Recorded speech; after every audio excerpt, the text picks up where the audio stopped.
pertama itu adanya penggunaan benih palsu. Nah, penggunaan benih palsu ini dimasukkannya itu terkait dengan benih yang digunakan itu yang penting kita nanam aja. Artinya itu kebanyakan petani kita itu yang penting menanam aja, nggak memperhatikan benih apa yang digunakan gitu. Begitu ada penjual ataupun calon penjual gitu langsung kita beli aja tanpa memperhatikan asal usul benihnya itu dari mana gitu. Kebun bapak sendiri, nah itu juga mempengaruhi terkait dengan produksinya. Itu yang penting pupuk aja ke kebun yang orang, Karena kan di Indonesia kan bukan hanya di PKS ini ya, banyak benih lainnya. nah jadi benih yang baik itu merupakan benih yang berasal dari balai benih resmi yang sudah diakui di Indonesia. Nah di situ di Indonesia ini yang kami dapat informasinya itu ada 6 balai resmi yang terdaftar di Indonesia. Nah yang pertama salah satunya itu PPKS. Nah untuk di Kalbar sendiri yang setahu saya itu hanya adanya PPKS Padindung itu. PT Lonsum, keempat ada PT Bakri, terus yang kelima itu ada Mekar Sari Esen, terus yang kelima itu keenam itu ada PT Banimas Sejahtera. Nah resminya ini sendiri setiap varietasnya itu beda-beda tergantung dari perusahaan yang menangkarnya sendiri. Kayak Sopin itu dari PT Sopindo gitu. Lonsum, nah itu ada varietasnya juga. Nah untuk jenis benih sendiri ada beberapa jenis Pak. Ada yang Tenera itu masuk aja. Nah Tenera, nah, itulah yang dinamakan jenisnya sawit itu ada Dura, Pesifera sama Tenera, itu jenis sawit. Ini Dura nih Pak. Iya. Marehat. Tenera nih. Tenera. Biasanya kalau yang tanaman kalau marehat itu biasanya kebanyakannya menghasilkan buah dura. Makanya yang kalau yang tahun-tahun sebelumnya itu yang tahun 90-an itu masih ada marehat itu masih masuk kategori dura dia. Dura ya, ini jenisnya. Nah, ini bisa kita cek itu dari berondolannya kita belah nanti. Kalau ada memang buah masaknya berondolannya kita belah. Cangkangnya tebal biasanya dia. Nah, kalau dura itu ciri-cirinya itu dagingnya tebal, cangkangnya juga tebal. Nah, yang jadi persoalan itu terkait dengan cangkangnya, yang membuat masalahnya. Kenapa? Buahnya mau besar. Buahnya besar. Buahnya besar, ya. Kita butuh tonnya. Buahnya besar, tapi cangkangnya tebal. Kalau Pesifera ini, ciri-cirinya. Kalau Tenera ini hasil persilangan dari dura.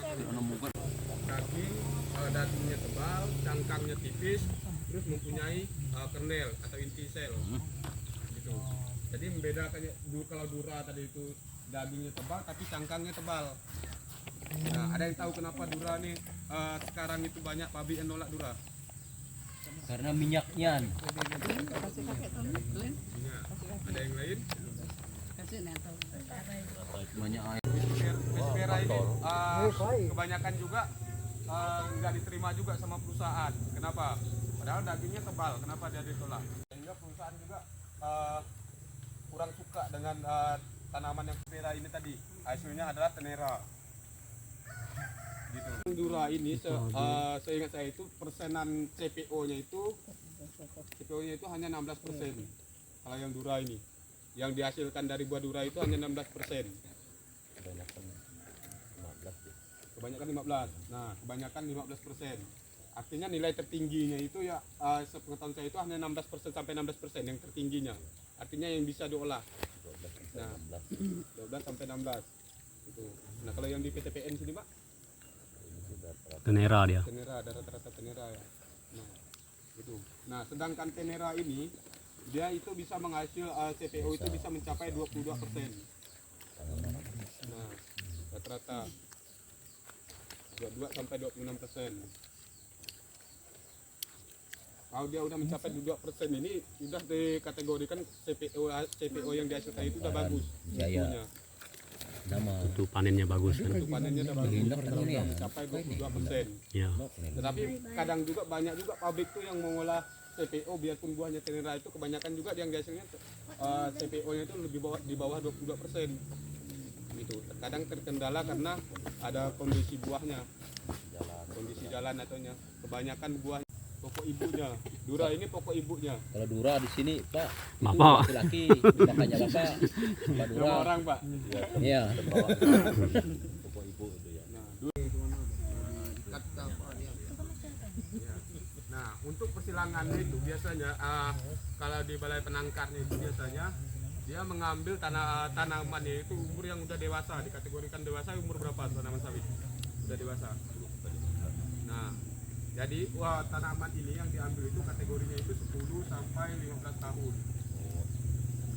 Makanya kadang kalau orang mau ngambil melakukan persilangan dengan bunga betina dari pohon pokok tanaman yang mengeluarkan bunga betina. Artinya ini bunga jantan sama bunga betina ini berbarengan keluarnya. Sedangkan dengan bunga betina dimasukkan ditutup pakai karung. Nah, biasanya ditutup pakai karung. Nah, ditutup pakai karung baru diikat. Nah, proses penyerbukannya berapa hari kemarin? Sudah saya sampaikan kemarin. Siapkan itu pokok jantan, siapkan satu. Biasanya dalam satu kebun itu cari pokok jantan yang biasanya keluar bunga. Bunga jantan bunga. Masih meter gini ya, dia ya. Masih dalam bentuk dompet. Masih dompet gini. Ya. Nah, barang itu kan segini Kak. Ya.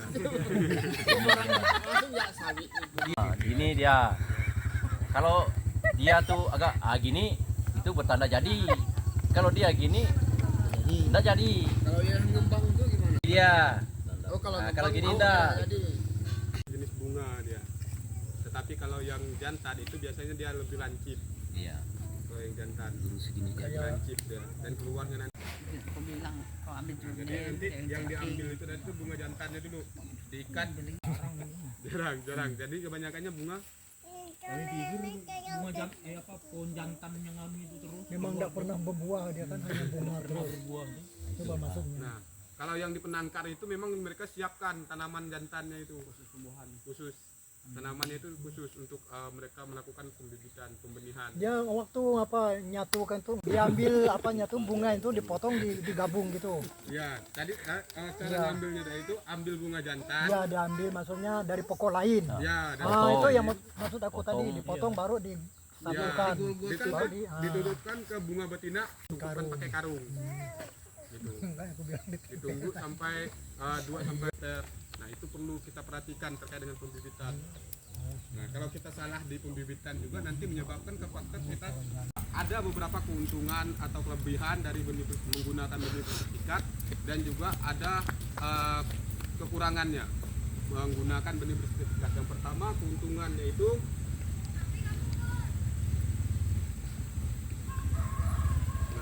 keuntungan kita menggunakan benih bersertifikat itu apa? Kalau kita menggunakan benih yang bersertifikat artinya benih yang Pasti menghasilkan buah. ya, yang ambil dia yang kita beli dari penangkar resminya. Apa sih keuntungannya? Kelebihannya itu. Pertama dapat sertifikat. Yang pertama itu kita udah tahu asal usul benihnya. Ya. Bapak mamanya itu udah kita tahu. Hmm. Sama. Asal usul benih kita udah tahu.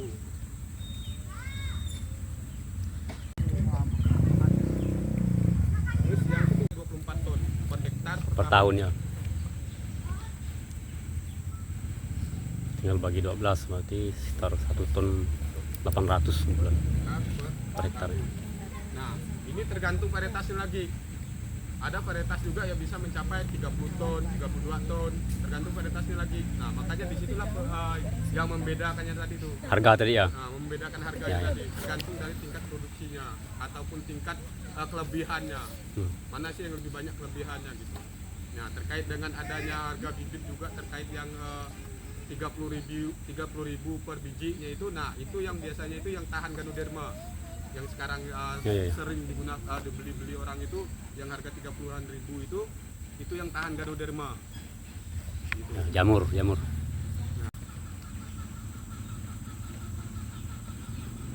Terus juga pertumbuhannya ini di sini itu dimasuk kategorikan itu Kalimantan Barat ini khususnya.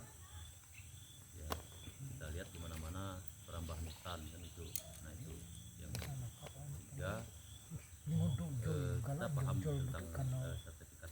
bisa jadi lo. karet itu kebun sawit itu lebih nyaman kita Pak. Kalau karet itu kita setiap hari turun ke lapangannya. Nah, kalau anak motong anak baduin kalau karet. Tapi kalau sawit di kebun sawit Pak, Bapak berapa kali? 2 dalam Dua 1 lah, bulan. 2 kali lah. Dalam 1 bulan. Satu kali saya. 1 kali. Ada Itu yang udah, 2. itu udah. Saya sampaikan hari ini, nanti di pertemuan berikutnya harapannya pesertanya itu lebih banyak lagi dari ini. Biar Mudah-mudahan. kita lebih petani-petaninya lebih tahu semua kan terkait dengan tanaman kelapa sawit. Jadi nanti harapannya nanti kita saling diskusi aja untuk pertemuan berikutnya, saling diskusi aja. Jadi nggak cuma hanya saya yang menyampaikan materi, tetapi Bapak Ibu juga bisa menceritakan pengalaman Bapak selama di kebun. Tempat masing-masing kita foto bersama dia. Iya, ada kak foto saya. Foto bersama dia. Ada sisir Dan bapak-bapak nggak usah pergi.